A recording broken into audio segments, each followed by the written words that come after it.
Now, today's game is our annual Academy and Valley Gold Days as well. Delighted to say I'm joined by two of our Academy coaches, Anthony Hayes and a certain Jason Euell. Euell, how are you? I'm good, thanks, Scotty. Very well, thanks. Good to see you. What's it like seeing Liz again?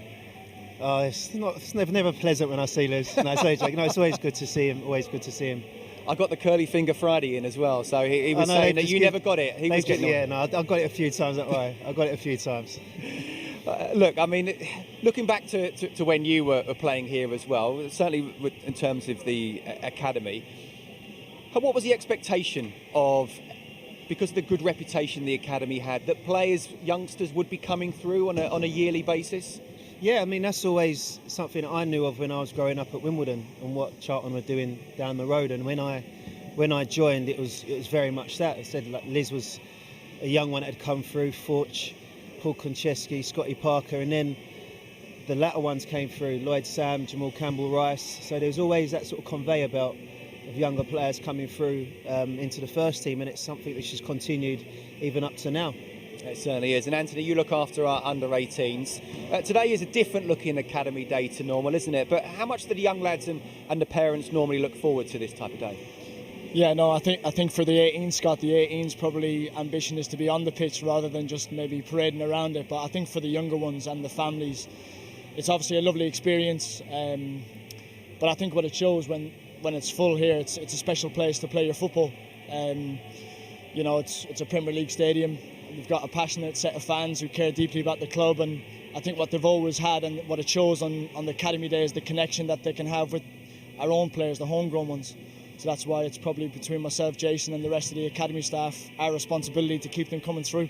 Yeah, and you're doing really well at it as well. We went to the training ground to capture one of our academy sessions. Let's take a look while we keep on talking. What challenges has something like COVID posed the academy as well in terms of the way you can train over the last 12 months?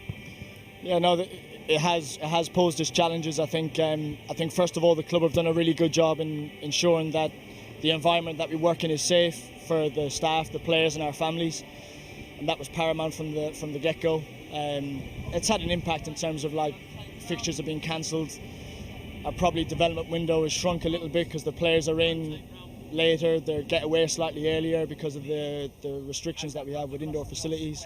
But it would probably be wrong of me to stand here and say that it's had a massive impact, because in other industries it's wreaked havoc. So probably for where I'm standing from, I can be very thankful and grateful that we get to live a normalised life. So on the grand scheme of things, the impact that COVID has caused us has probably been minimal. Yeah, but you've still done it in an excellent way. And coming to both of you on this one as well, a few of your lads have had a taste of first team this season, as seems the case every year. How proud are you of their progress? Yeah, extremely. Sorry, Jason. I was to say, always proud seeing the boys coming through. I think, like I said before, that's always been a Charlton thing, to see the boys coming through each year, if it's from the 18s coming up or from the 23s perspective coming up. And every year we always want to see it. Hasn't been as many this year, but it's all down to the boys to sort of continue that work, to keep driving to get through. Go on, Anthony. Euell's pulled rank there, but you can still answer as well. No, it's obviously why we're in the job. You know, it's the best part of our profession, and again, I said it earlier on. It's our job to try and keep that tradition going, and it's got some challenges now because of the size of our first team squad. But it's our job when the manager does come calling that we've got players who are ready to and prepared to step up. Got a new owner, there's big ambitions. Certainly we want to be higher up in the division. The ultimate aim is the Premier League as well. What have you said to the youngsters in terms of, have you tried to change their mentality with the stability that's been brought in, but also the ambition as well? I think obviously Jason's been here a lot longer than I have, but the ambition for us has always been to try and produce players for our first team, but we want to try and produce them for the highest possible level, and in this country that's the Premier League. So our ambition in terms of how we train, how we recruit, how we develop hasn't really changed.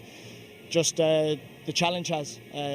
So we just have to make sure we keep doing what we're doing, keep trying to improve it, and make sure we continue with the pathway and the opportunity for the players that we have.